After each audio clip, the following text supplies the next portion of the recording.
ಉಂಟಾಗ್ತಾ ಇದೆ, ಏನೆಲ್ಲ ಅಡೆತಡೆಗಳು ಉಂಟಾಗ್ತಾ ಇದೆಯಲ್ಲ ಅಂತ ಯೋಚಿಸ್ತಾ ಇರ್ಬೋದು.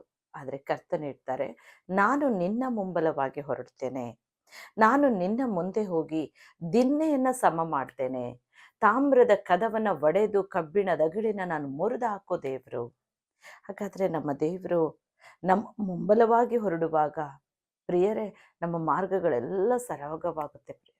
ಎಲ್ಲ ಮಾರ್ಗಗಳಲ್ಲೂ ಆಟಂಕಗಳು ಉಂಟಾಗಿರುವ ಎಲ್ಲ ಆಟಂಕಗಳನ್ನು ಕರ್ತನು ತೆಗೆದುಹಾಕಿ ನಮಗೆ ಸರಾಗವಾದ ಒಂದು ಮಾರ್ಗವನ್ನು ತೆರೆದುಕೊಡ್ತಾ ಇದ್ದಾರೆ. ಇಂದು ಆ ಒಂದು ಆಶೀರ್ವಾದ, ಒಂದು ಅದ್ಭುತ ನಿಮ್ಮ ಜೀವಿತದಲ್ಲಿ ಕಾಣ್ತೀರಿ. ನೀವು ಅನೇಕ ಬಾರಿ ಯೋಚಿಸಿ, ನೀವು ಚಿಂತಿಸಿ ಪ್ರಾರ್ಥನೆ ಮಾಡಿ ಸಾಕಾಗಿರ್ಬೋದು.